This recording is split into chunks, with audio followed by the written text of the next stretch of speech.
L'insurrection vendéenne de 1793 et sa répression par la terreur constituent l'un des épisodes les plus tragiques de l'histoire de France.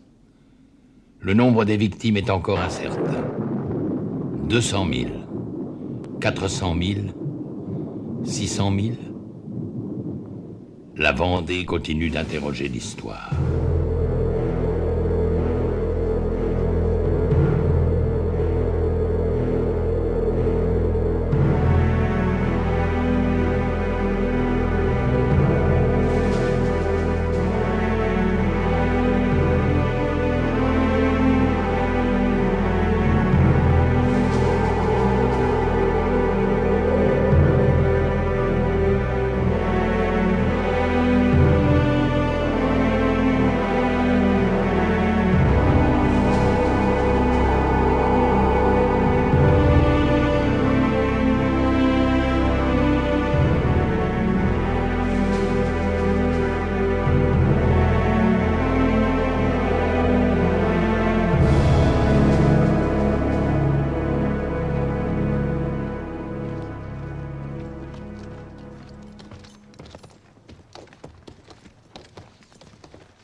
Au mois d'août 1792, en vertu de la loi d'exil, près de 400 prêtres insermentés sont expédiés d'Angers à Paimboeuf pour être déportés. Leur crime, ils ont refusé le serment à la Constitution. Ils ont refusé de quitter l'Église.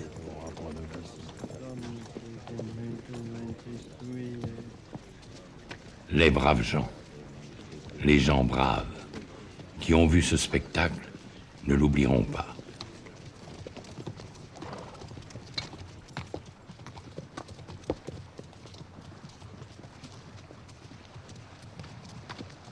Après des débuts prometteurs, la grande révolution de 1789 commence à porter des fruits amers.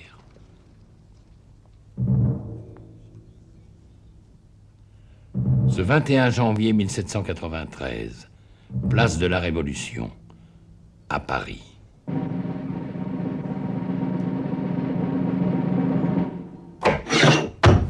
La tête coupée du roi est montrée au peuple, stupéfait, jeté en défi à tous les souverains d'Europe. La liberté ou la mort sera la devise de la République. Un mois plus tard, pour faire la guerre, la Révolution prétend arracher les hommes à leur foyer par une nouvelle loi de conscription. Foutus bourgeois pourront se payer en remplaçant. Pas de roi, pas de loi. Un peu partout dans l'Ouest, la foule des jeunes appelés va se heurter aux patriotes, aux pathos, gendarmes et gardes nationaux.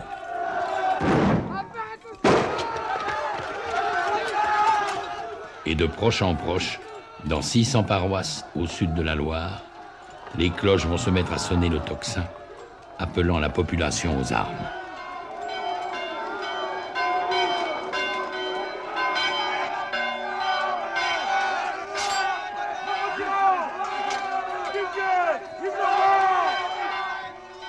« 12 mars 1793, à Saint-Florent-le-Vieil, les émeutiers ont rossé les gendarmes, chassé les autorités révolutionnaires et fêté toute la nuit leur victoire. Mais le lendemain, ils ne savent que faire de leur pouvoir. Alors ils vont au village du Pin en Mauges, prendre conseil de l'un des leurs, qui s'est acquis une réputation de sage et de saint. Jacques Catelino, voiturier colporteur. Il a 34 ans, une femme et 5 enfants, pour lesquels il était en train de faire le pain.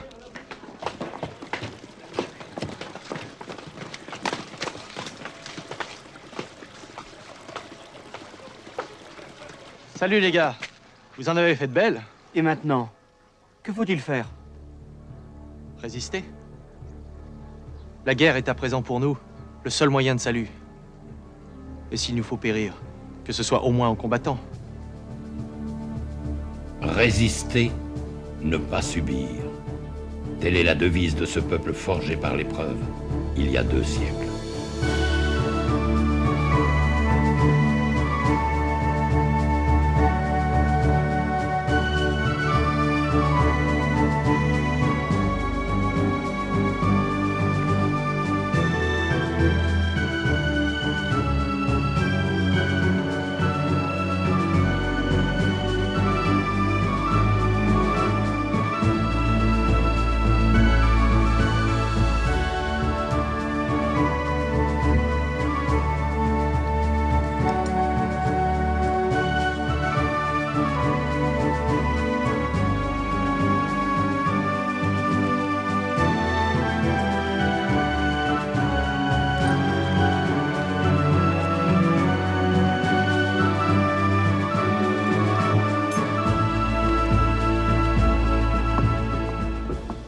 La bande de Catelino va s'unir à d'autres, et du 10 au 15 mars, les émeutes spontanées des conscrits vont tourner au soulèvement général d'une population excédée.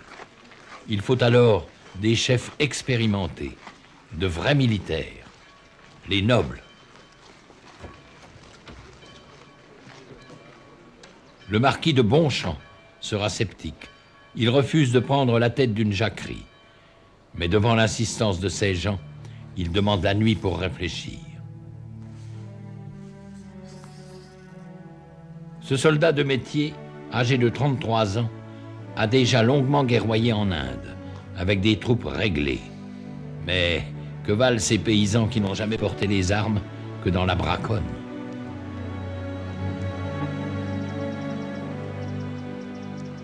Ils vont au massacre, ils courent au martyre.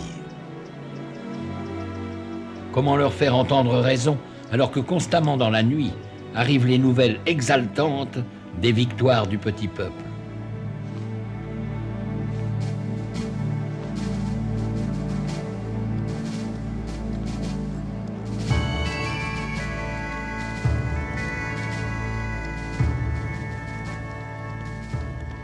Le voiturier Catelino s'est emparé de Jalais et Chemillé, où il a trouvé des canons. Il marche sur Cholet, de concert avec d'autres chefs de bande.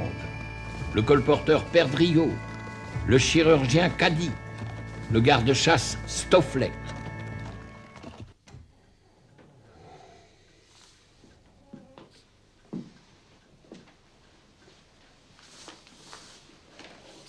Et nous, que faisons-nous? Que faisons-nous? Maurice Delbé m'a dit qu'il ferait ce que je ferais. Lui, son fils vient de naître. Faudrait-il attendre la naissance d'une autre? Prêcher la patience. Nous ne pouvons pas nous dérober, n'est-ce pas?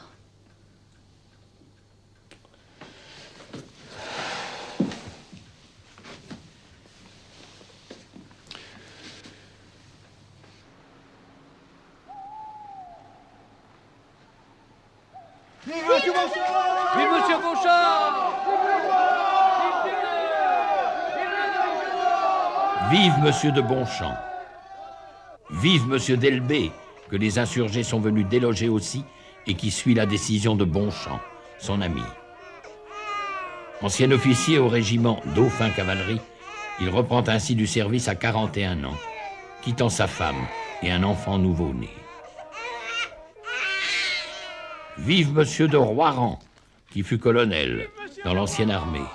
Ces gens l'ont forcé à remonter à cheval, à ceindre l'écharpe blanche de commandement.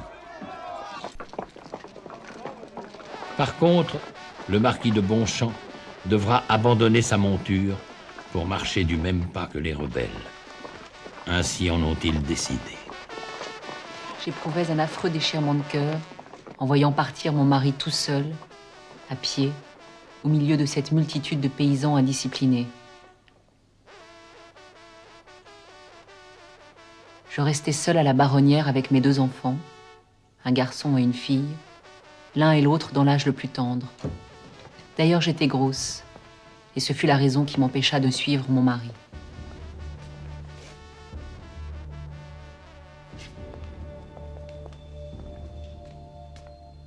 Dès la première heure, bravant la peur et les convenances, des femmes ont rejoint l'insurrection, les armes à la main.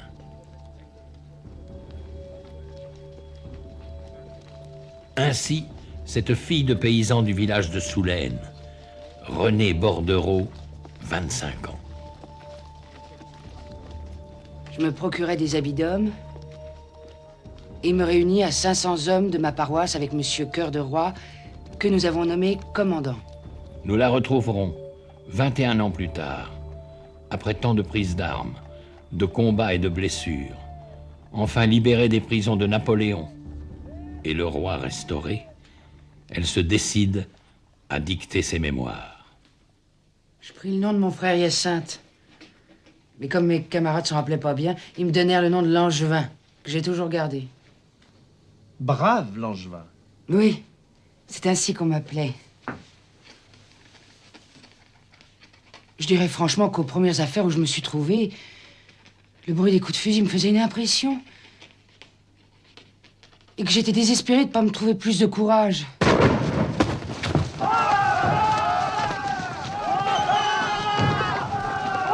Je m'adressais alors à Dieu et je lui dis, bon Dieu, ne me donnerez-vous pas plus de cœur pour combattre vos ennemis? Aussitôt, je me suis senti animé comme par un miracle. Je n'ai plus eu peur de rien. Et grâce à Dieu, le cœur ne m'a jamais manqué depuis. C'est ainsi que Langevin est devenu brave et vendéenne.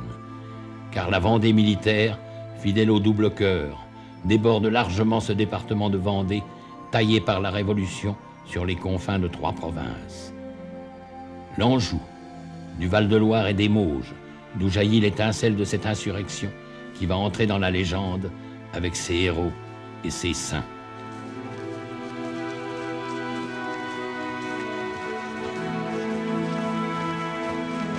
Le plus exemplaire, issu de ce peuple, il y a 200 ans, Jacques Catelinot, le saint de l'Anjou, sera le premier généralissime de la grande armée catholique et royale. À sa mort, Maurice d'Elbée prendra la relève. Il est de petite noblesse terrienne, comme Charles de Bonchamp, le plus instruit dans l'art de la guerre, et qui rêve de se rallier cet autre foyer d'insurrection, la Bretagne. La Bretagne du sud de la Loire, pays de raids et marais, où grouillent de turbulents petits chefs, jaloux de leur indépendance.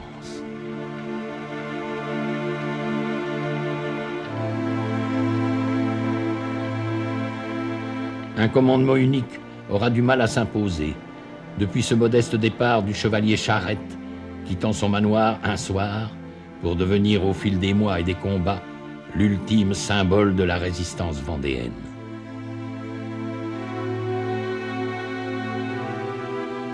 Mais la Vendée militaire, c'est aussi ce bocage du Poitou, forteresse forestière, toute hérissée de haies. Il fut le premier à se soulever l'an passé, quelques jours après le 10 août 1792.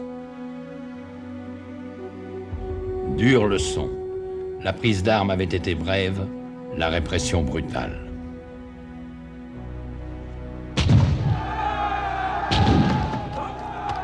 On comprend que ces Poitevins aient tardé à rejoindre l'insurrection de 93, avec à leur tête celui qu'ils appellent le Saint du Poitou, Louis-Marie de Lescure, flanqué d'un archange de 20 ans, son cousin, Henri de la Roche-Jacquelin, qui restera comme le dernier généralissime de la grande armée du roi et de la foi.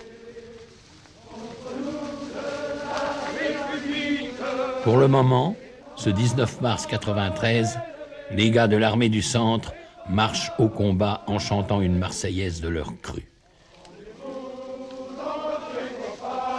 Leur commandant est le vieux colonel de Roiran. Grâce à cette ruse de guerre, il s'approche assez près, dans le brouillard.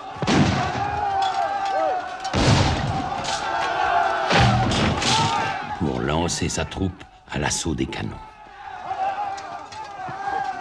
L'artillerie jacobine sera prise et la petite armée du général de Marsay mise en déroute. Cette première victoire vendéenne de Saint-Vincent-Sterlange provoque la stupeur de la Convention, où la nouvelle parvient en même temps que celle des défaites à la frontière nord et de la trahison de Dumouriez. La terreur est à l'ordre du jour.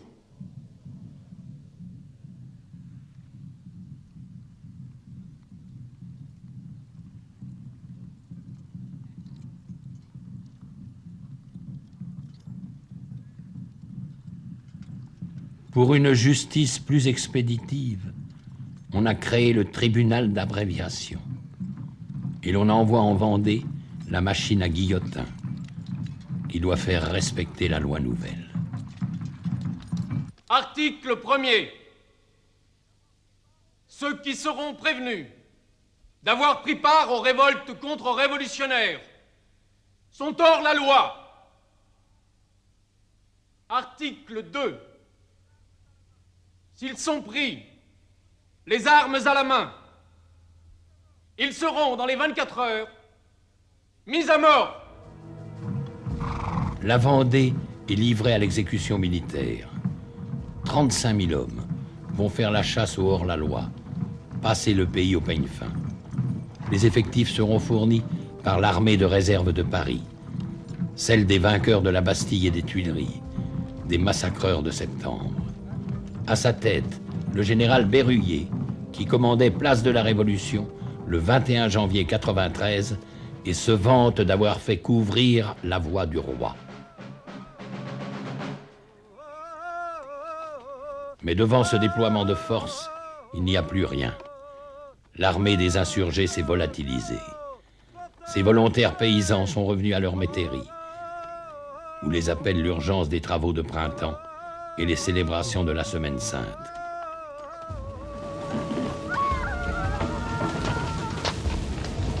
En pleine trêve pascale, l'armée révolutionnaire va pratiquer la terre brûlée. Pour l'exemple, le premier village rebelle, La Barre, dans les Mauges, est livré aux flammes, et ses habitants au feu des pelotons. Sur la route de l'invasion, le pays sera mis à feu et à sang, villages et châteaux confondus.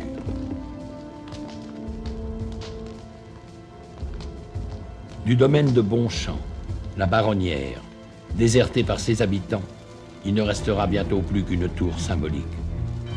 Très symbolique aussi, ces croix de carrefour qu'on enflamme, et ces cloches qu'on ne peut faire taire, et qui vont ressusciter une armée.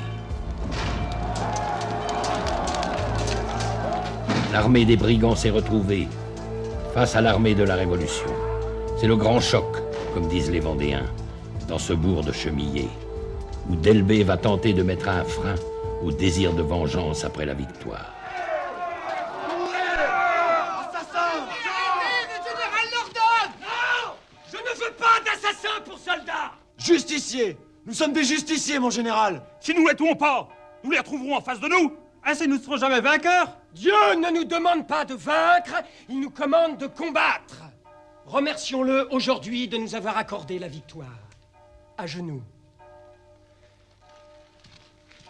Notre Père, qui êtes aux cieux, que votre nom soit sanctifié, que votre règne arrive, que votre volonté soit faite sur la terre comme au ciel.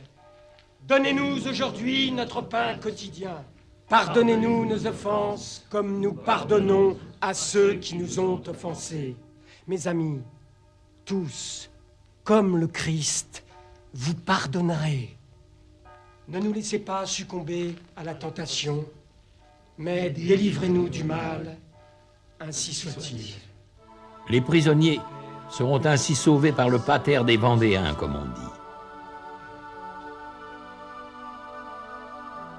En ce printemps 93, la Durbelière était encore un beau château Renaissance, berceau des La Roche-Jacquelin.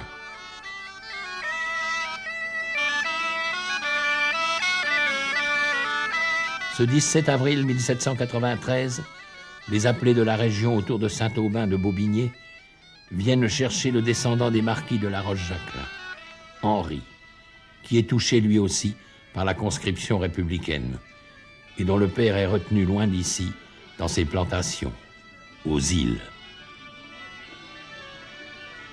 Les réfractaires attendent que celui qui fut leur camarade de jeu devienne leur chef de guerre. Mes amis! Mes amis, si mon père était ici, il vous inspirerait plus de confiance. Quant à moi, je ne suis qu'un enfant, mais j'espère vous prouver que je suis digne d'être à votre tête. Si j'avance, suivez-moi. Si je recule, tuez-moi. Si je meurs, vengez-moi. L'élan de ces nouvelles recrues, derrière M. Henry, va permettre de briser la tenaille des divisions républicaines, de tendre la main aux paysans du Haut-Poitou et de conquérir enfin ces villes qui sont les bases de départ des armées d'invasion. À Bressuire, le 2 mai, abandonné par ses défenseurs, on fait preuve de la plus totale clémence, en renvoyant sous serment tous les prisonniers bleus. Il en sera de même le 5 mai, à Thouars, conquise de haute lutte. 4000 bleus seront libérés sous la seule promesse de ne plus porter les armes contre Dieu et le roi. Mais devant Fontenay-le-Comte, c'est d'abord l'échec, le 16 mai. Les gars du Bocage redoutent de combattre dans la plaine, découverte et battue par tous les canons de la République. Feu! Feu! Feu! La panique les prend. C'est la rançon de ces soldats de hasard, aussi impulsifs dans la retraite que dans l'attaque. La revanche viendra.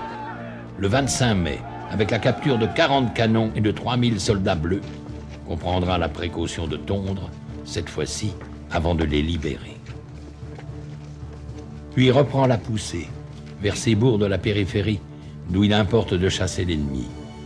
30 000 volontaires sont encore accourus le 1er juin pour une ultime prise d'armes.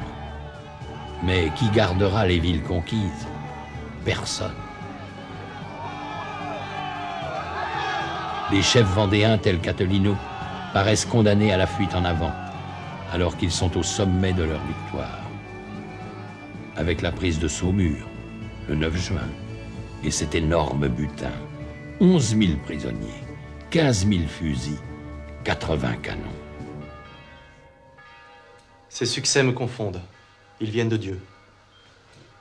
C'est ce que disait hier M. Henry. C'est ce que je pense, ce que nous pensons tous. Rendons grâce à Dieu seul et prions-le de continuer à présider nos conseils.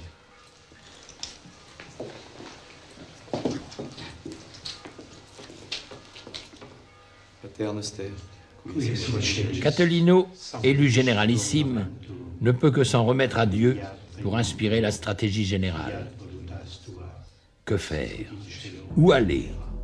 À Paris, le chemin leur est ouvert. Et dans la capitale, c'est l'anarchie qui règne. Les sections jacobines ont braqué le canon sur la Convention. Coup de force qui donne le pouvoir aux montagnards dans l'Assemblée et permet d'envoyer à la guillotine les Girondins majoritaires. Pour les Vendéens, tout pouvoir vient de Dieu, dont le roi n'est que lieutenant sur terre. Le roi, c'est cet orphelin de 8 ans, Louis XVII, fils de Louis XVI, et comme son père prisonnier au Temple, arraché à sa famille, livré à ses geôliers. Bien sûr, il faut le délivrer, le faire sacrer selon la tradition venue du fond des âges, et rétablir sur le trône de France le roi très chrétien, tenant ferme la main de justice de sa gauche et le sceptre de sa droite. Vive Louis XVII! Tel est l'espoir et le cri de toute l'armée vendéenne. Va-t-elle marcher sur Paris? On hésite. Un messager apporte les félicitations de Charette en même temps que l'idée d'une action commune. La grande armée sur la rive droite de la Loire va s'emparer d'Angers, qui lui ouvre ses portes, et marchera sur Nantes, que l'armée de Charette investit par la rive gauche. Nantes, grand port et ville clé pour tendre la main aux insurgés bretons, est sous le feu des canons de Charette dès la nuit du 29 juin.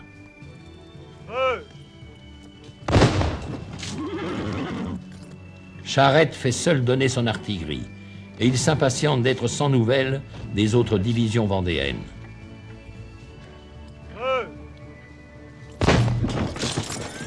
C'est ici que le destin va basculer, à cause du retard pris par les colonnes d'assaut de Cattolino. En milieu d'après-midi enfin, celui-ci est en vue de la cathédrale Saint-Pierre. En avant les gars! En ce jour de la Saint-Pierre, délivrons son église!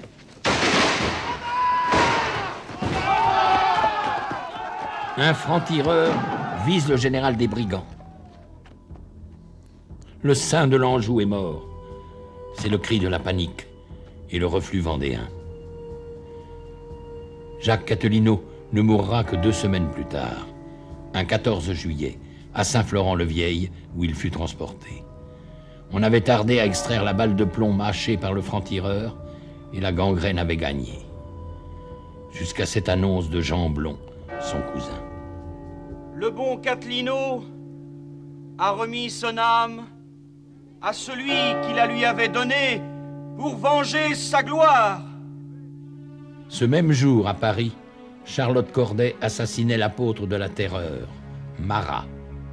Elle n'aura qu'une seule défense. J'ai tué un homme pour en sauver 100 000. En Vendée, c'est Westermann qui sévit. Le sabreur qui s'est illustré le 10 août 1792 dans la prise des Tuileries et les massacres qui s'en suivirent.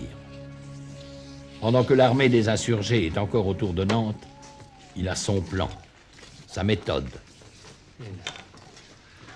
Un village brûlé terrifie plus que la vue de 100 cadavres. Et mieux vaut les deux. Un raid rapide, de part en part, avec une colonne de brûle-tout, renouvelant les mêmes scènes de terreur, massacres et incendies.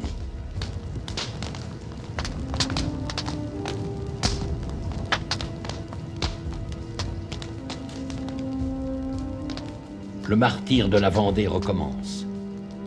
Et il ne fait que commencer.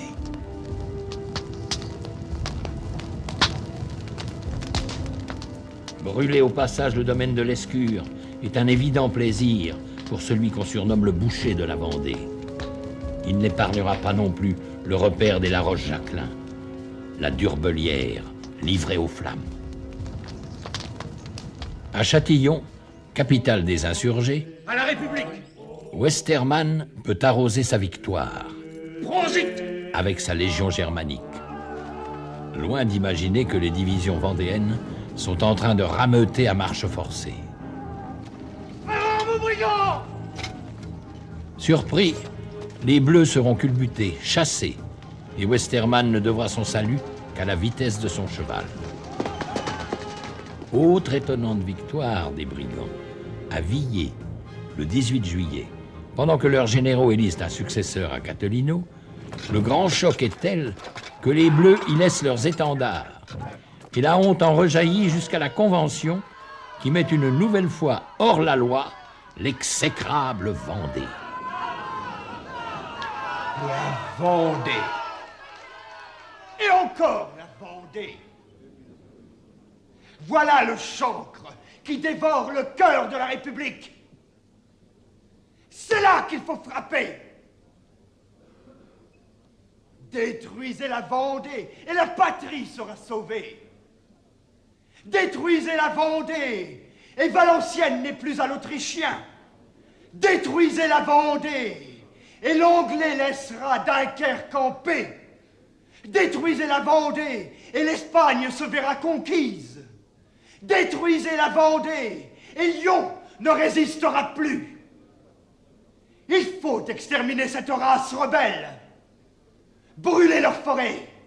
Couper leurs récoltes! Enlever leurs troupeaux!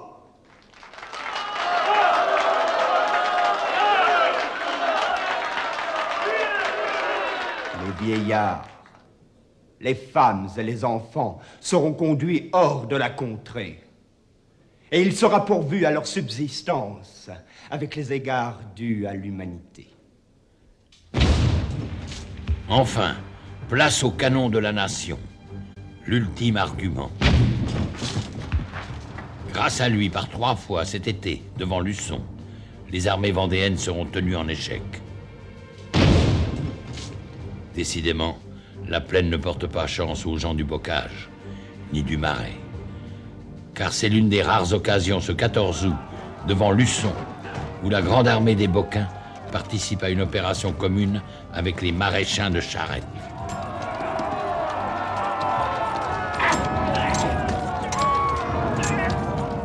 L'émulation est grande et combien dangereuse. C'est à qui fera assaut de la plus folle témérité, quitte à mettre en péril toute une stratégie d'ensemble. Et jusqu'au bout, la cavalerie devra se battre pour sauver de la déroute les divisions vendéennes. Brave Langevin en était.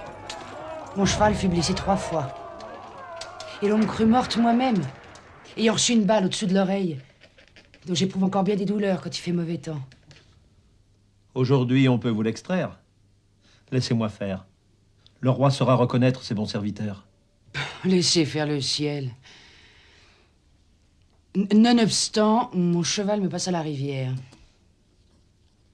Et aussitôt de l'autre côté, il tomba mort. L'ennemi nous poursuivant depuis 3 lieues en plaine, nous avons perdu environ 2000 hommes. Quant à Charette, il est le dernier à couvrir la retraite. Il ne sera pas dit que j'ai abandonné un de mes hommes. Monte!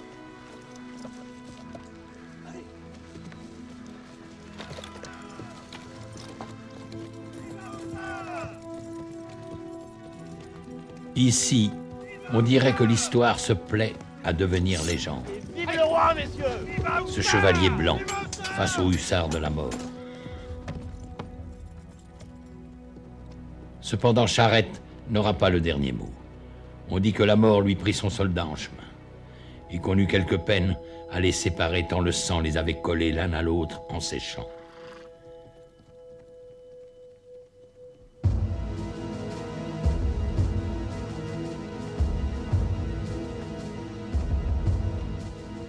Début septembre, la Convention va pouvoir expédier à l'Ouest ses meilleures troupes, des soldats de métier.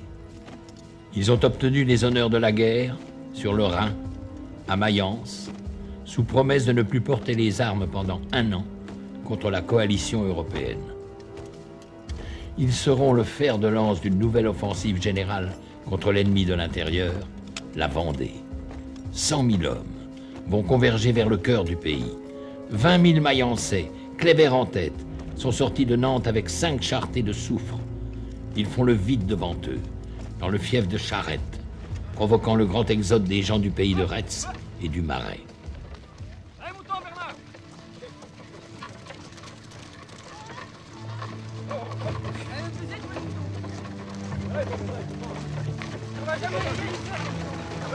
Troupeaux, chariots, femmes et enfants, vieillards, forment de longues colonnes refluant vers l'est, vers les pays du bocage, où l'on espère stopper l'invasion.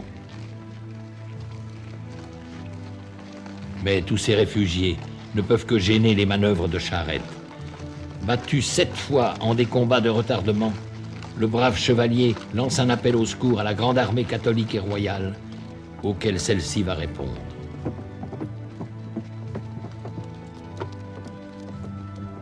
Jamais la Vendée n'avait connu un tel péril. Ici, à la jonction des 3 provinces, s'élève la colonne commémorant cette bataille décisive, toutes armées réunies, Torfou. Camarades, il faut vaincre ou périr. C'est ici qu'il faut sauver notre pays d'une entière destruction. Si vous fuyez, tout est perdu. Et vous ne me verrez plus à votre tête. Vive la République! Vive la République! Vive la Face à Kléber, Charette ouvre le bal.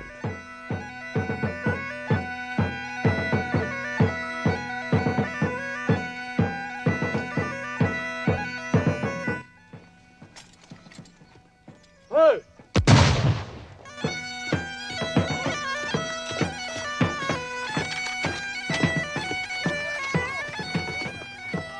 À portée de canon, La tactique vendéenne est de se ruer avant que l'adversaire ait eu le temps de recharger les pièces. Sinon, c'est le canon qui mène la danse.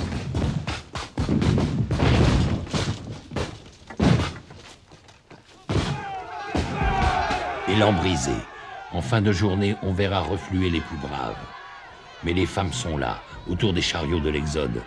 C'est elles qui font honte aux batailleurs. Elles qui les ramènent au combat.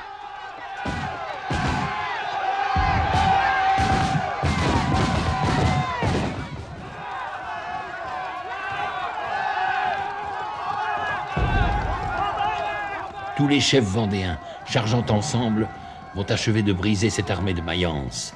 Armée de faïence, comme ils disent.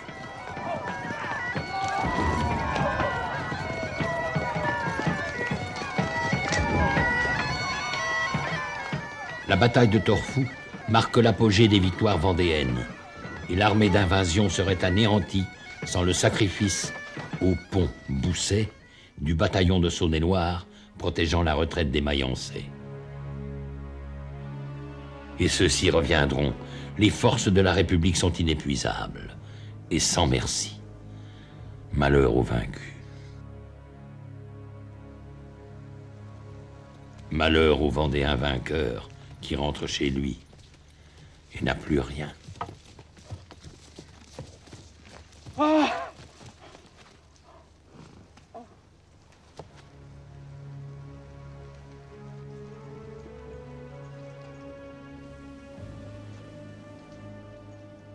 Aussitôt que notre armée est entrée dans la Vendée, chaque soldat a dès lors mis à mort qui lui a plu, pillé qui lui a plu, sous prétexte que celui qu'il tuait ou qu'il pillait était rebelle ou pensait royalistement. Aucune peine n'a été portée. Aucune précaution n'a été prise pour réprimer ou modérer l'ardeur du sang et du pillage. J'en ai attrapé 4, que je tuais de ma propre main.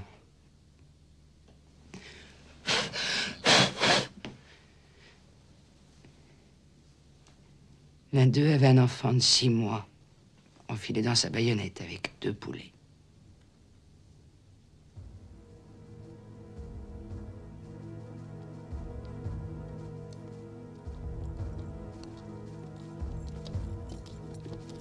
À la mi-octobre, voici que les armées d'invasion sont de retour, et Kléber avec ses Mayençais. Le tocsin sonne à travers la Vendée, appelant à nouveau au grand rassemblement. Mais Charette fait cavalier seul en s'attaquant à Noirmoutier.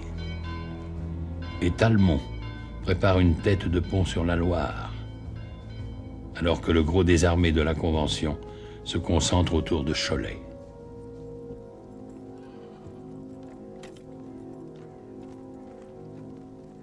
Dès l'aurore, ce 17 octobre, Kléber est en place. Le général est conscient de jouer sa tête. De partout, les Vendéens ont rallié, en marchant toute la nuit. D'autres paroisses sont attendues. Ce n'est qu'à la mi-journée que s'ébranlera la grande armée des brigands.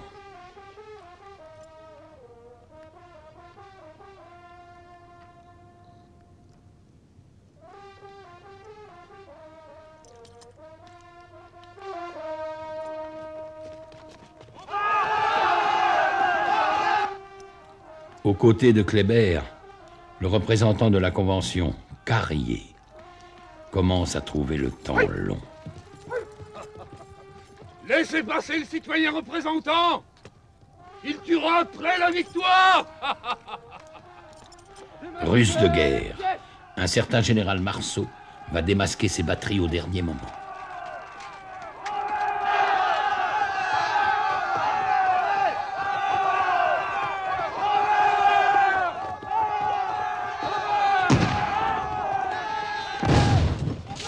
Mais les batailleurs ont appris à dominer la peur.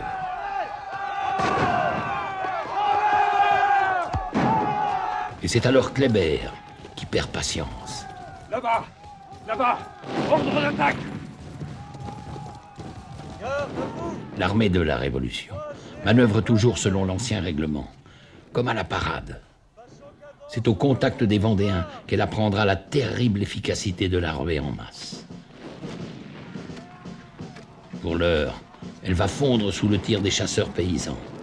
Et Kléber, en fin de journée, n'aura plus d'autre réserve qu'un maigre bataillon, le 109e, flanqué de sa fanfare.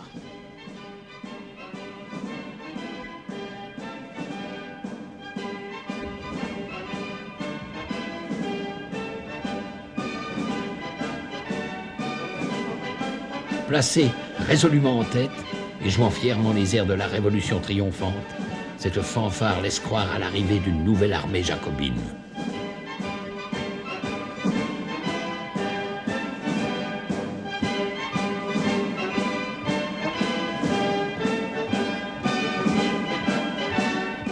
À la Loire! À la Loire! La panique s'est emparée des arrières de l'armée vendéenne, qui n'a plus que le fleuve pour repli, et qui retraite en désordre avec une foule de civils, mais non sans emmener ses blessés, nombreux.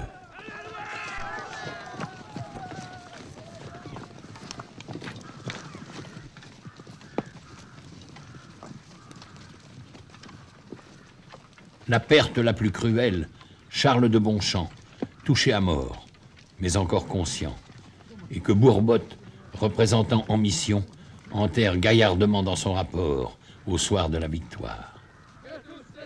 La perte de Bonchamp vaut une victoire pour nous, car il est de tous les chefs de brigands celui en qui ils avaient le plus confiance et qu'ils suivaient le plus volontiers.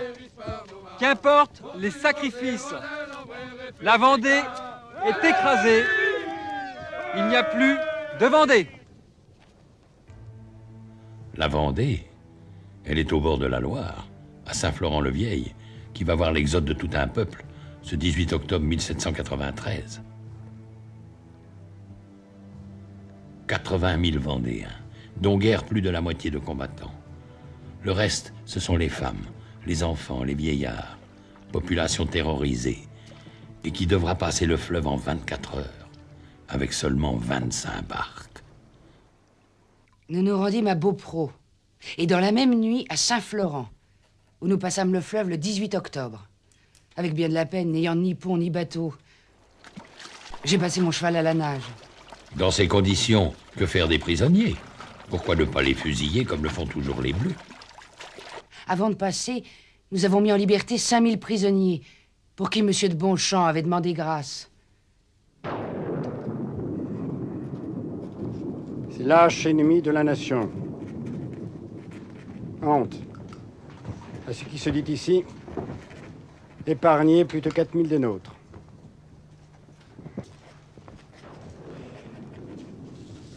Le fait est vrai, car je le tiens de la bouche même de plusieurs d'entre eux.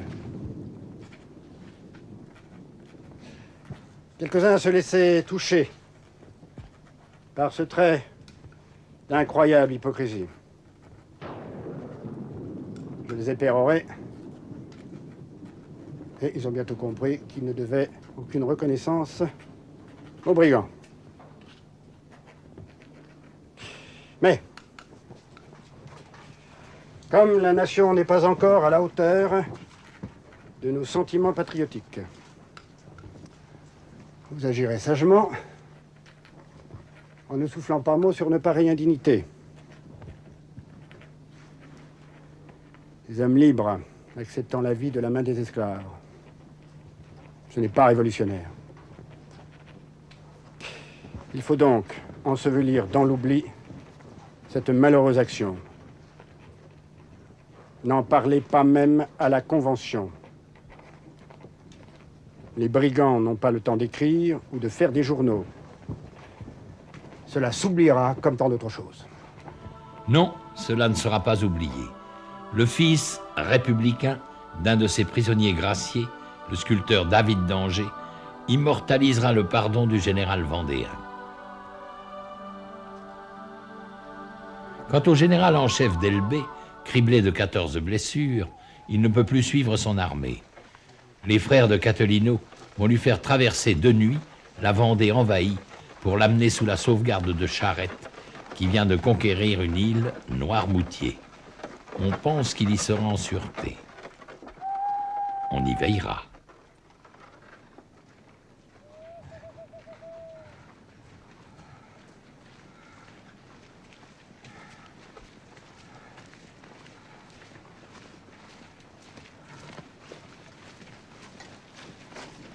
Reste à élire un nouveau généralissime pour conduire outre-Loire cet exode. Le choix de Lescure, le saint du Poitou, s'imposerait, mais il souffre le martyre, avec une balle fichée dans le crâne. Il faut ranimer le courage des soldats. Choisissez celui en qui ils ont le plus confiance. Henri de la Roche-Jacquelin. Le peuple de l'Exode s'en remet pour l'essentiel à la grâce de Dieu. Quant au reste, c'est aux chefs, en leur conseil, de décider d'un plan de campagne. De quoi s'agit-il? De se battre? Je suis votre homme. Mais je n'ai ni expérience, ni talent, et je n'ai que 21 ans. Alors, laissez-moi mener les hommes au combat, mais décidez vous-même. Où aller? Que faut-il faire? Où les mener? Je sais que nos gars redoutent de s'éloigner de chez eux, qu'il faut les ramener le plus tôt possible au pays. Encore faut-il y revenir en force. Peut-être pourrait-on remonter la Loire par la rive droite, faire la jonction avec Charette, pour enfin s'emparer de Nantes. Les Mayençais seront de retour avant vous. Allons, messieurs. Soyons sérieux, il faut voir grand. Voici mon plan. J'ai des contacts avec mes amis près du cabinet de Londres. Et j'ai mes terres, ou ce qu'il en reste, du Maine. Je suis donc bien placé pour vous dire que notre seul salut est dans une marche vers le nord. L'Anjou, le Maine et toute la Bretagne se soulèveront. Alors que diable, on aura des ports pour tendre la main aux Anglais. S'en remettre aux promesses des Anglais? Aux rodomontades des émigrés? Eh bien, messieurs, votons. La très aventureuse stratégie du prince de Talmont sera hélas adoptée. Par la permission de Dieu, apprêtez vos armes. Joue, feu!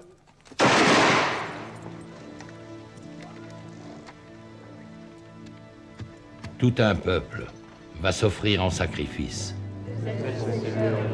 à l'exemple de son Dieu crucifié.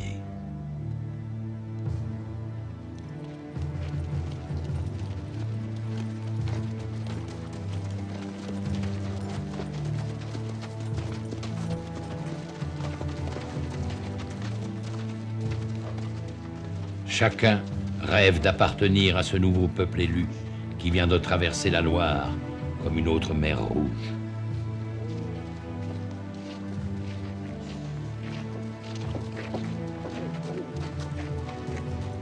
Avec les bandes de Chouans, du Maine et de Bretagne qui les rejoindront en chemin, ils seront ainsi près de 100 000 à piétiner sur les routes de l'Exode dans une absurde et tragique aventure qu'ils ont eux-mêmes appelée la Grande Virée de Galerne, du nom du vent d'outre-Loire, vent de nord-ouest, vent des tempêtes et des naufrages. Mais avant d'être un chemin de croix, la Grande Virée semble s'ouvrir une voie triomphale sous les ordres d'un généralissime de 20 ans, Monsieur Henri, épaulé par l'ancien caporal de Lorraine, Stofflet, et par Marigny, ex-officier de marine. Dès l'abord, ils vont jalonner la route de victoire et de villes offertes. Après Château-Gontier et le combat de Croix-Bataille, qui met Westermann en fuite, voici Laval, avec les 5000 hommes de Jean Chouan et la belle victoire d'Antram contre Kléber. Mais les Vendéens peuvent accumuler les victoires. Ils ont d'autres ennemis, la pluie, le froid, la faim, la maladie, et ces villes qui n'offrent plus de ressources, et ces morts qu'on craint d'abandonner.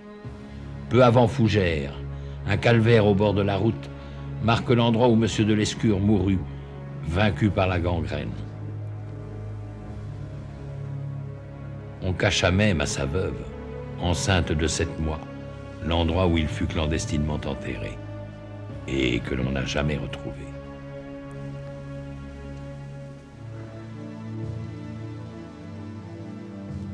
Vers quelle terre promise M. Henri va-t-il encore poursuivre cet exode, sans autre issue que des victoires sans lendemain et le débouché sur une mer incertaine?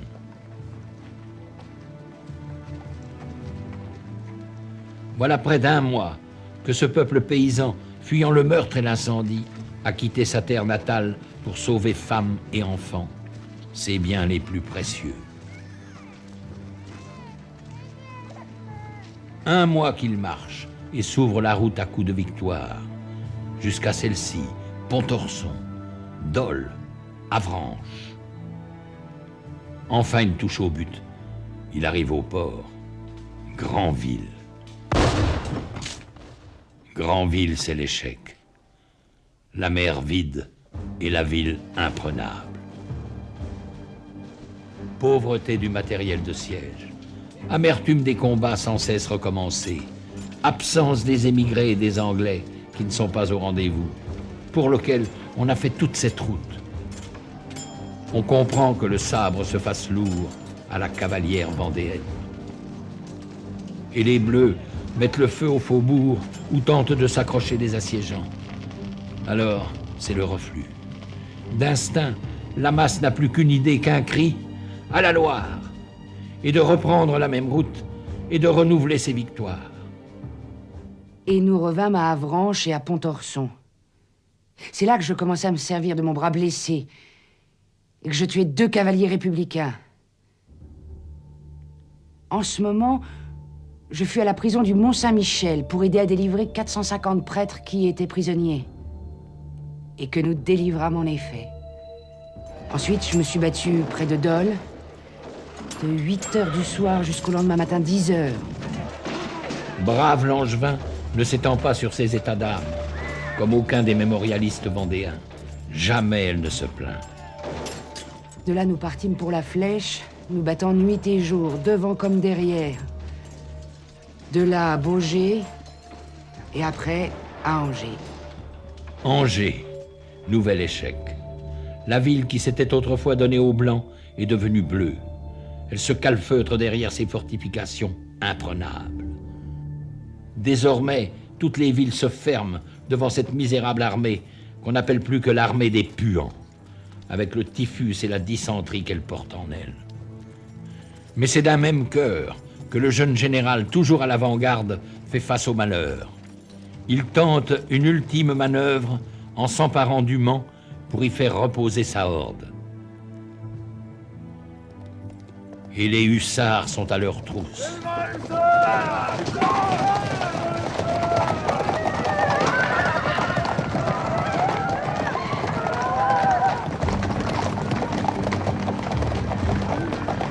Toutes les divisions de la République accourent à la curée, avec des chefs de meute qui s'appellent Westermann, Kléber ou Marceau.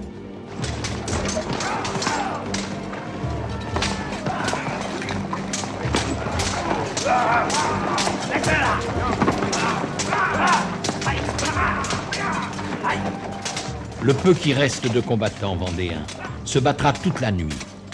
Mais la masse des non-combattants est prise au piège dans la ville. À l'aube, elle sera systématiquement exterminée, malgré les efforts d'un Marceau. Le massacre fera 5000 victimes dans la cité même, et 10 000 parmi les fuyards, qu'on prend le plus vif plaisir à chasser, selon le rapport du représentant Garnier. On chasse les Vendéens comme des bêtes fauves, et le nombre de ceux qu'on tue équivaut à ceux qu'on fait prisonniers. Dans l'espace de 14 lieues de chemin, il n'est pas une toise où l'on ne trouve un cadavre étendu.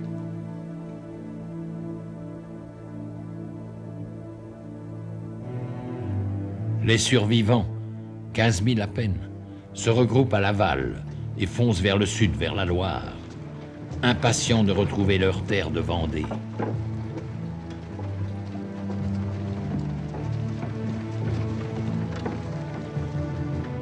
Mais la Loire est gardée. Elle est en crue, infranchissable. La Roche-Jacquelin et Stofflet, avec une poignée d'hommes, vont forcer le passage pour tenter d'établir une tête de pont. Vainement. Ils seront coupés de ces malheureux débris de leur armée qui refluent à présent vers l'ouest, au désespoir de ne jamais rentrer chez eux.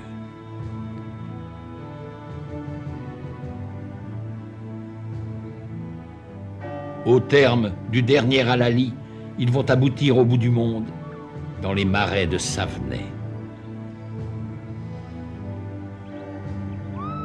Pitoyable armée de fantômes, ils sont encore 5000 morts vivants. Après 2 mois de combat et de marche incessante, 1 millier de kilomètres parcourus, avec en conclusion de ces longues souffrances, l'ultime sacrifice dans la boue d'un étang.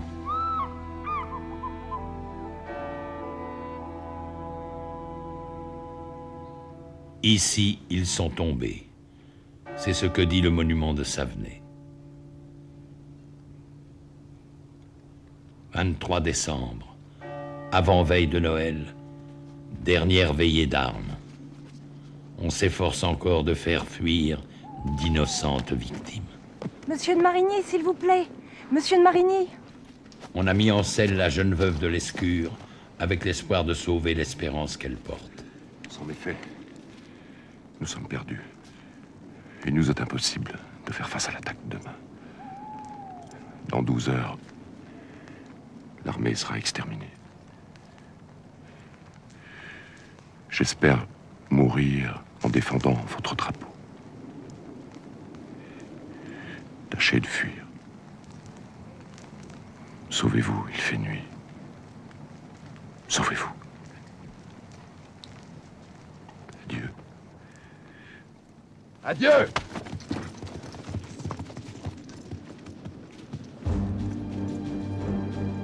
Ce dernier drapeau du royaume des Lys était une robe de la marquise.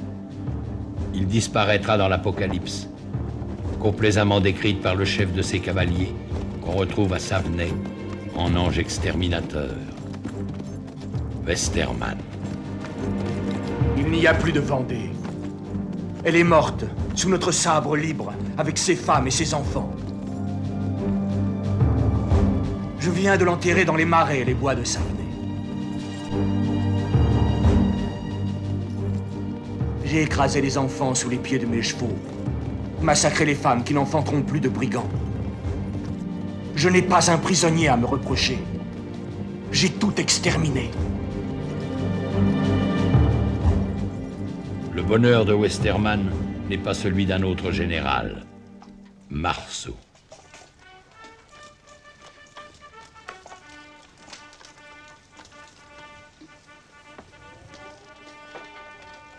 Quoi, ma chère sœur? Vous m'envoyez des félicitations sur ces 2 batailles du Mans et de Savenay, plutôt sur ces 2 carnages. Et vous voudriez avoir les feuilles de nos lauriers?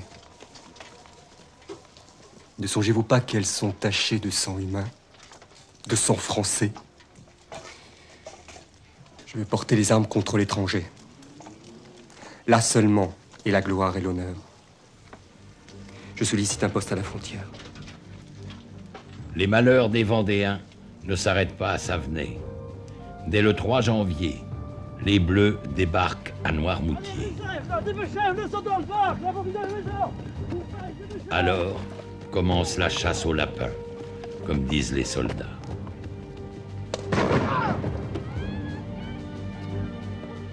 Surprise, la garnison royaliste qui occupait le fort a capitulé sous promesse de vie sauve.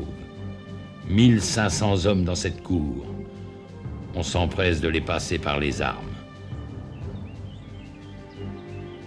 Reste le généralissime d'Elbé, avec ses 14 blessures. Il est incapable de se tenir debout. Qu'importe, il sera fusillé dans un fauteuil.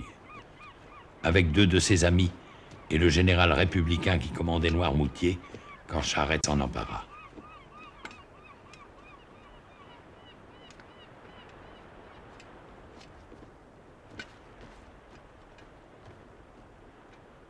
prêter. Armes.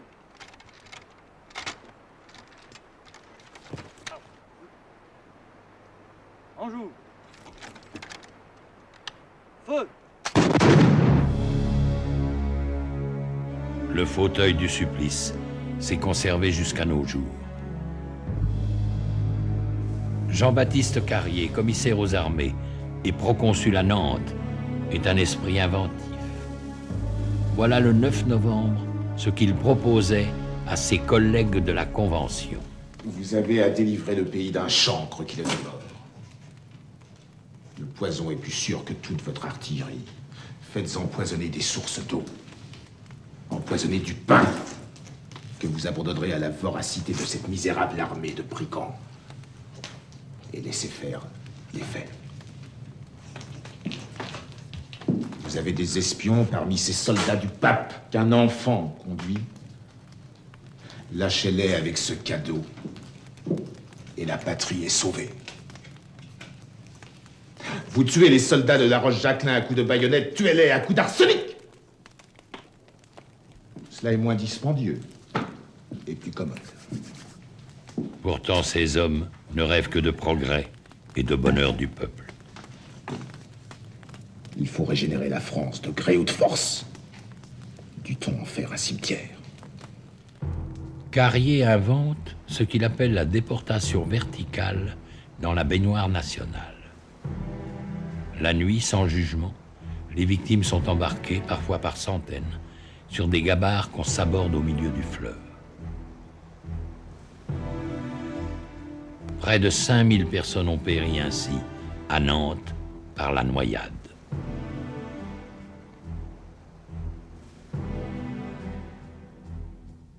Mais c'est en Vendée qu'est la racine du mal. Sur le terrain, le général en chef Turreau va mettre en œuvre un plan d'extermination qu'il définit dans un ordre du jour à ses troupes. Tous les brigands qui sauront trouver les armes à la main ou convaincus de les avoir prises seront passés au fil de la baïonnette. On agira de même avec les femmes, filles et enfants qui seront dans ce cas. Les personnes seulement suspectes ne seront pas plus épargnées. Tous les villages, métairies, bois, genêts et tout ce qui peut être brûlé sera livré aux flammes. Tes mesures nous paraissent bonnes et tes intentions pures. Extermine les brigands jusqu'au dernier. Voilà ton devoir, lui écrit la Convention. Messieurs, grâce à vous, dans 15 jours, il n'y aura plus en Vendée ni maison, ni vivres, ni habitants.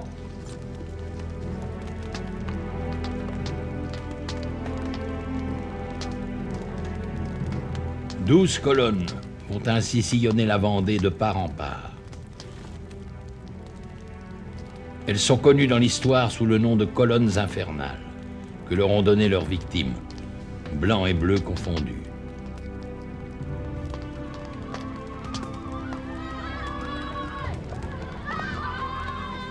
Tout Vendéen est bon à tuer. Tel est l'avis du général Grignon, commandant l'une de ces colonnes. Je sais qu'il peut y avoir quelques patriotes dans ce pays. Qu'importe! Devant tout, sacrifier!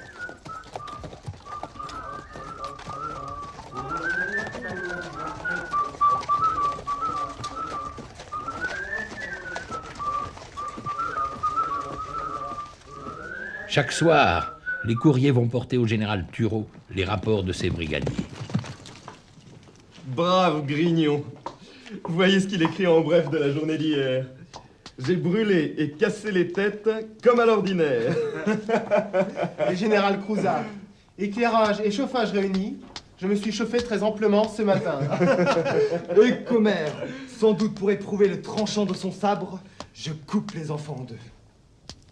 L'imbécile. Il ne faut pas écrire cela. Jamais. On écrivait beaucoup dans le camp des sans-culottes. Le citoyen Morel fait un rapport dénonçant les errements de la colonne commandée par le général Hamet, dont il est le guide.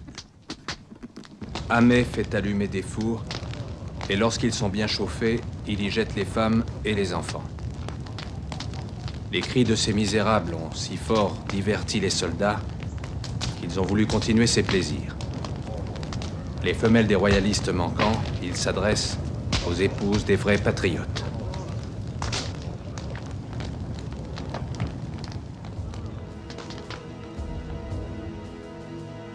Toutes les paroisses de Vendée payèrent leur tribut de ruines et de martyrs. Une les symbolise toutes, les Lucs sur Boulogne, qui vit passer l'horreur le 28 février 1794 et qui en garde le souvenir.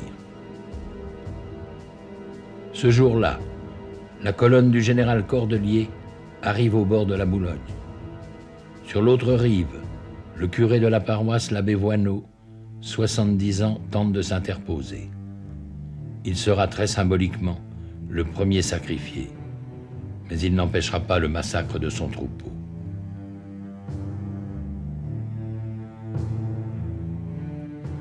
Sur les lieux de l'ancienne église, qui fut livrée aux flammes avec la population qui s'y était réfugiée, une chapelle commémorative garde les noms de 563 personnes identifiées, dont 147 enfants, parmi lesquels 22 n'avaient pas 2 ans.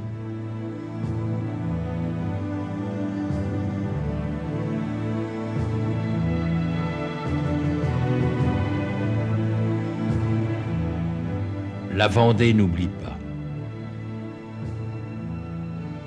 Elle n'oublie pas ces morts innombrables qui partout, jusqu'au plus profond des bois, ont porté témoignage en sanctifiant sa terre.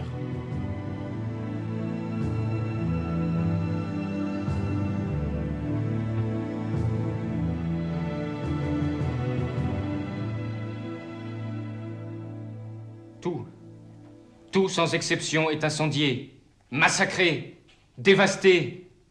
Des villes, des bourgs, des villages habités par des patriotes ont disparu. Et le fer a achevé ce que la flamme épargnait. Fils d'un député montagnard à la Convention, Marc-Antoine Julien, 18 ans, a été dépêché de Paris à Nantes par le Comité de salut public. Il expédie directement ses rapports à Robespierre. Celui-ci restera impassible, mais il rappelle Carrier. Et le fer achevait ce que la flamme épargnait. C'est ainsi qu'on a ressuscité la Vendée. Elle était finie par la prise de Noirmoutier. Ils l'ont recréée en forçant les paysans, dont un grand nombre rapportaient leurs armes, à se réunir aux brigands pour éviter la mort. Replié dans son marais, Charette n'a pas suivi la grande virée de Galerne. Le voilà bien seul à présent, devant la pression des armées terroristes. Je sais que certains d'entre vous veulent me quitter pour entrer dans leur maison ou se cacher dans les bois. Je leur prédis à tous une mort de lâche, égorgés dans leur lit ou derrière les buissons. Mourir pour mourir, autant mourir en brave. Sonnez, Vezou!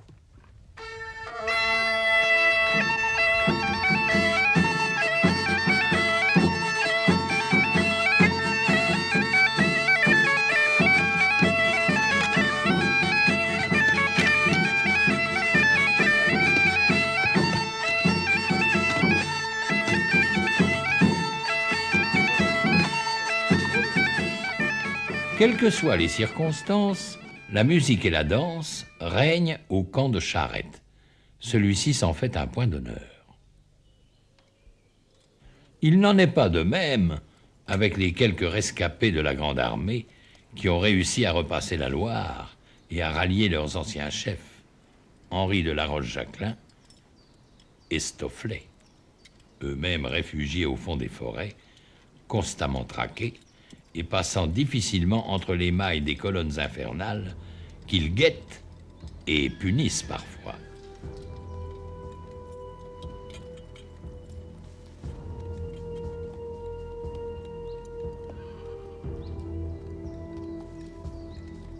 Néanmoins, la terreur répandue par celle-ci contribue à grossir les effectifs des bandes d'irréductibles. Ils n'ont plus rien à perdre que vendre chèrement leur peau. Brave Langevin est de ceux-ci.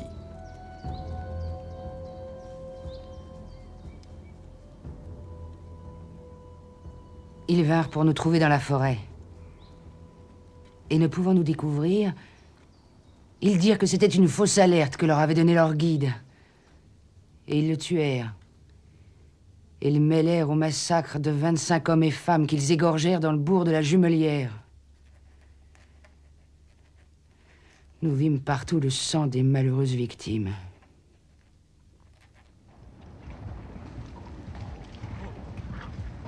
Nous sommes partis pour Chemillé, où l'ennemi devait massacrer 800 femmes à 8 heures du matin. Et nous arrivâmes à 7h30. Nous avons délivré toutes ces pauvres malheureuses et eu victoire complète. Pardon, monsieur. Nous avons pris de bien mauvaises manières. Je comprends. C'est à cette époque que vous avez été témoin du décès de monsieur Henri. C'est à ce moment à peu près que nous avons eu le malheur de perdre monsieur de la Roche-Jacquelin. Entre Noyer et Cholet. Un républicain, restant de 15 qu'on avait tués, se voyant pris, lui enleva la tête d'un coup de fusil à 10 pas. Toute l'armée fut en deuil. Et chacun l'a pleuré comme son père. L'on cacha longtemps sa mort, disant qu'il était caché et blessé. Il fut enterré clandestinement par Stofflet, dont on dit qu'il le défigura à coups de sabre, pour que les Bleus ne puissent l'identifier. Le garde-chasse de Maulevrier a pris le commandement de ce qui reste de l'armée d'Anjou, 3 à 4 000 désespérés, avec lesquels il réussit à s'emparer pour quelques heures de Cholet, à la stupéfaction des Bleus, qui croyaient les brigands anéantis après Savenay. Plutôt que de se rendre, le général Moulin, commandant de la place, préfère se suicider. La guerre est désormais sans merci, et la propagande révolutionnaire va faire grand cas du petit Barras, enfant de 15 ans, massacré par des voleurs de chevaux. Si Stofflet a toute autorité dans la zone tenue par l'armée d'Anjou, il en est de même pour Charette, dans le Marais, et le pays de Retz, pour Sapineau, avec l'armée du Centre, et pour Marigny, avec celle du Haut-Poitou. Ces 4 généraux d'armée fantômes réussissent à se réunir un jour dans les ruines d'un château incendié, pour un serment solennel d'aide et assistance, et que celui qui viendrait à y faillir encourrait la peine de mort.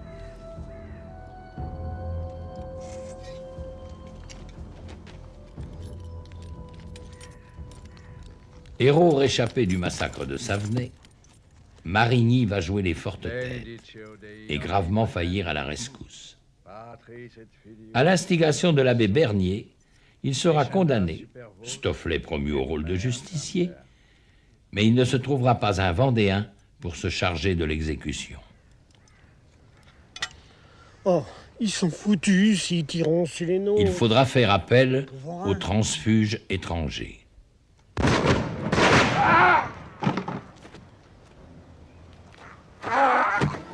Où il est tombé, dans l'allée menant à son manoir, un calvaire garde son souvenir. Les gens d'ici ont la mémoire longue. Rares les combattants du Haut-Poitou qui continueront alors la lutte avec les autres Vendéens. L'assassinat de leur général, ils en accusent l'abbé Bernier. Ils refuseront le concordat que celui-ci négociera plus tard au nom de Bonaparte et se constitueront en petite église, séparée de Rome depuis 2 siècles.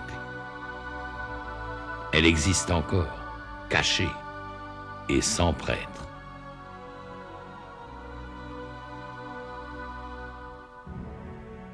Mais en ce milieu d'année 1794, c'est la guillotine qui est encore à l'ordre du jour. La terreur qui triomphe partout en France, les charniers innombrables, la mort omniprésente et les factions qui s'entretuent, derrière le masque impassible de celui en qui s'incarne la Révolution, Maximilien Robespierre. Jusqu'à ce coup de pistolet, le 9 Thermidor, qui met fin à la dictature de l'incorruptible et renvoie ses amis à la guillotine à leur tour. En Vendée, Turreau a été destitué, en même temps qu'est abandonné son système des colonnes infernales. Charette peut se refaire une santé. On dit que nous sommes du passé. C'est faux. Nous sommes la jeunesse du monde. Il répond aux avances que lui font les nouveaux maîtres de la Convention en déléguant l'un de ses lieutenants, Dupérat, pour mener des pourparlers d'égal à égal avec le général en chef Canclos et le représentant en mission Ruel. Si la Vendée reconnaissait la République une et indivisible, on pourrait s'arranger facilement pour la suite. Mais enfin... Mais monsieur, les rois de l'Europe ont bien reconnu la République. C'est possible, mais ces gens-là ne sont pas des Vendéens. Le roi de France, alors, est un enfant de 10 ans, prisonnier martyr dans le donjon du Temple, à Paris. Un précieux otage entre les mains des conventionnels. Canclos, Ruel, ont-ils promis de remettre Louis XVII à Charette? Celui-ci se laisse convaincre d'aller au château de la Jaunais, près de Nantes, et de signer le 17 février 95 le traité qui met fin aux hostilités et qui surprend ses lieutenants. J'ai des raisons de faire ce traité. Des raisons que je ne puis vous dire, mais que vous connaîtrez un jour.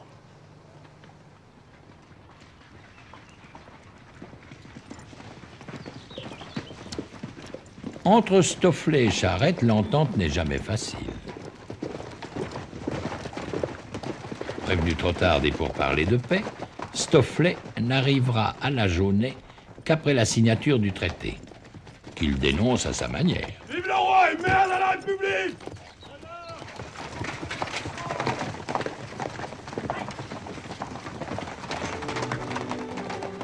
Stofflet, avec ses gars de l'Anjou, va continuer seul la guerre pendant 2 mois encore, et quelques épisodes héroïques.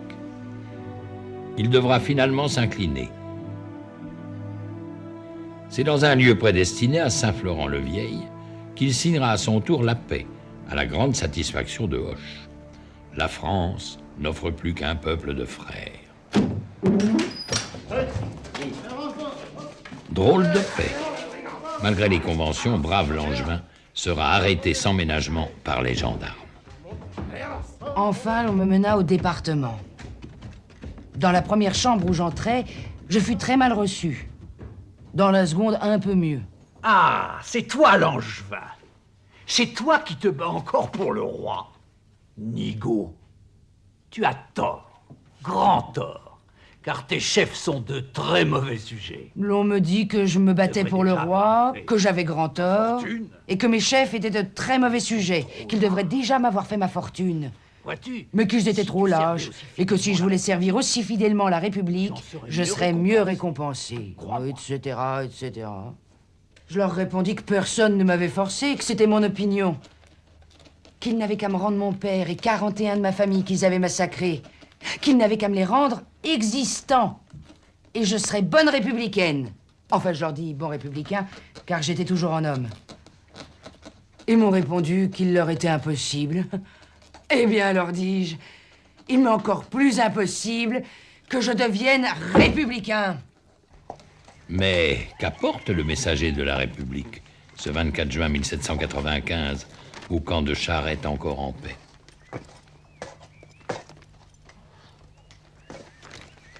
Arrêtez ces hommes, désarmez-les et menez-les en prison. La nouvelle de la mort de l'enfant roi, l'ordre de livrer les armes ou l'annonce de Quiberon? Messieurs, à cheval, la guerre recommence. La guerre, c'est le débarquement par la flotte anglaise à Quiberon de quelques contingents d'émigrés auxquels les insurgés bretons, les chouans de Cadoudal, vont tendre la main. Équipée folle, où l'on voit des blancs porter le rouge des Anglais.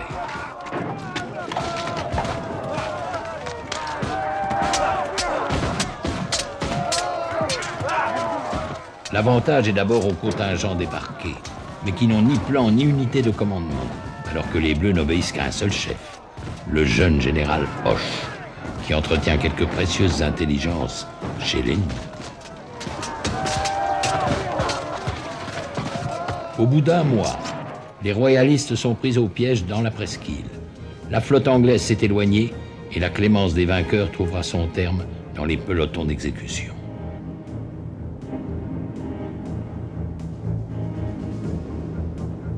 Hoche arrive en Vendée avec l'auréole du pacificateur, précisément au moment d'une nouvelle levée d'armes commandée par Charette.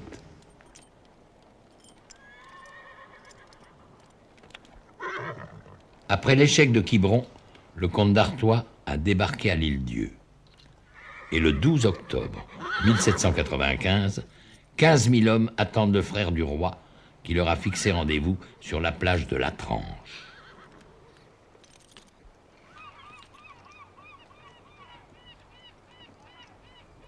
Un prince, enfin, vient se mettre à la tête des soldats du roi. Tout l'Ouest va se soulever, et tous ensemble, on marchera sur Paris.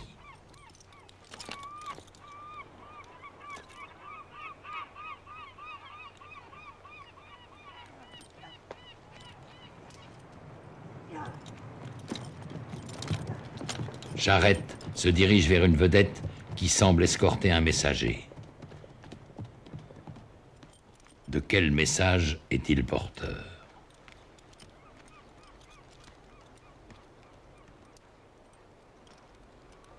Le prince ne peut débarquer. Le prince ne viendra pas. Le prince s'en retourne en Angleterre.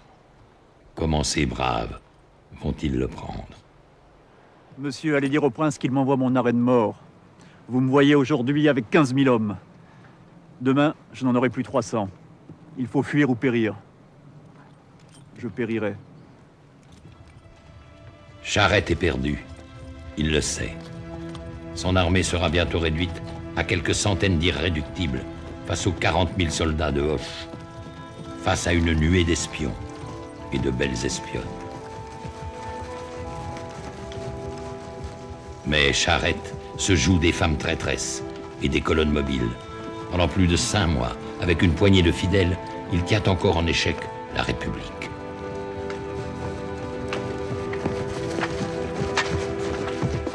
Six fois, sa capture fut annoncée. 6 fois démentie.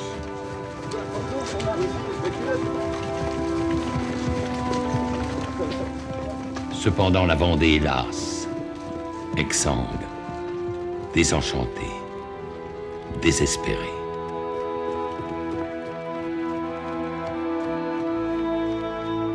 Avec des bandes éparses sur tout son territoire et qui ne peuvent plus faire une armée. Stofflet, de son côté, respecte le cessez-le-feu de Saint-Florent. Mais il ronge son frein, hésitant à répondre aux vœux des princes, aux exigences de l'honneur. Ce 26 janvier 1796, après l'anniversaire du martyre du roi, il lance enfin l'appel aux armes, sans illusion. Allons, puisqu'il le faut, allons à l'échafaud! Vive le roi! Vive le roi! Vive le roi! 400 hommes se sont encore levés pour le dernier combat. Il ne durera pas plus d'1 mois.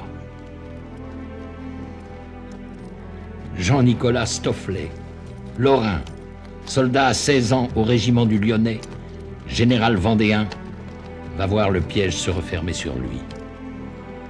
À la ferme de la Saugrenière, où se tenait une réunion d'état-major sur l'initiative de l'abbé Bernier, celui-ci s'échappera. Mais Stofflet, blessé, sera capturé et fusillé le lendemain 25 février à Angers. Vive le roi quand même! Vive le roi!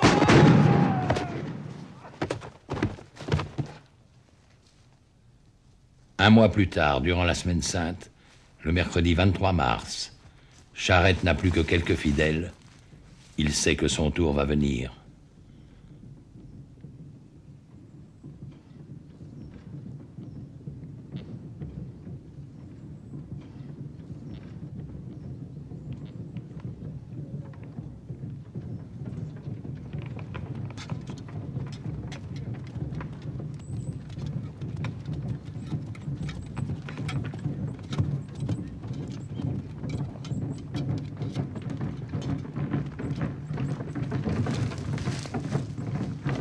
Charette est cerné, mais ce n'est pas la première fois. Le salut est dans la fuite, au plus profond des bois.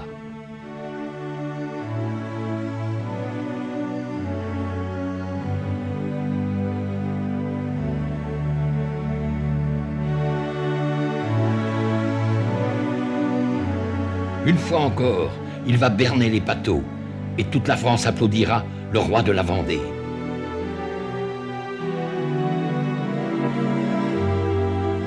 Le roi de cette armée des ombres qu'il a si souvent menée au combat.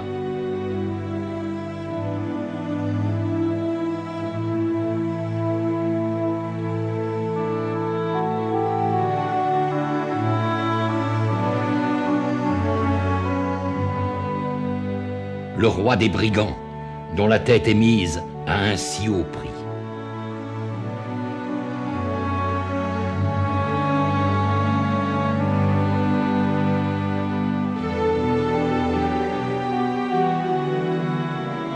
Le roi, visé par tous, à cause des plumes blanches de son chapeau.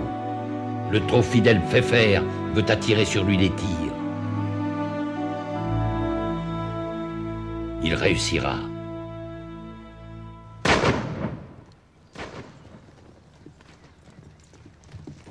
Ainsi, le général Travot va-t-il douter de sa capture? Qui es-tu? Mon général, tenez-le ferme. C'est notre homme. Où est Charette? Il est là. C'est bien vrai? Oui, foi de Charette. Que d'héroïsme perdu. Monsieur, rien ne se perd. Jamais. 2 siècles ont passé. Rien n'est oublié. Le lieu de cette capture est aujourd'hui situé en plein bois de la Chaboterie. Mais une croix de granit, nommée croix de Charette, rappelle qu'il fut ici, pris vivant, pour être plus tard montré au peuple dans une interminable promenade à travers les rues de Nantes. Nantes, ce mardi 29 mars. On dirait que le prêtre jureur lui demande pardon. Nous sommes ici sur la place Viarme, où Catelino, 3 ans plus tôt, fut blessé à mort. 5000 hommes de troupe font face au dernier général des brigands.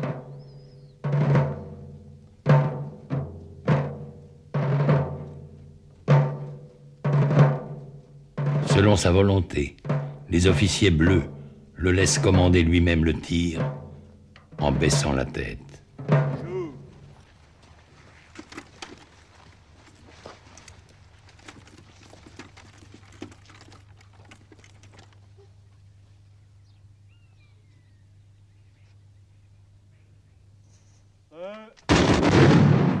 Reposez. Armes.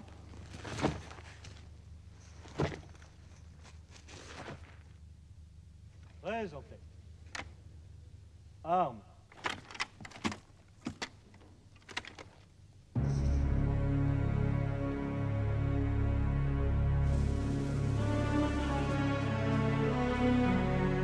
Un plâtrier fut autorisé à prendre un moulage de cette tête si souvent mise à prix. Charette avait 33 ans. Il léguait à tous sa fière devise: combattu souvent, battu parfois, abattu jamais. Les Vendéens l'ont fait leur.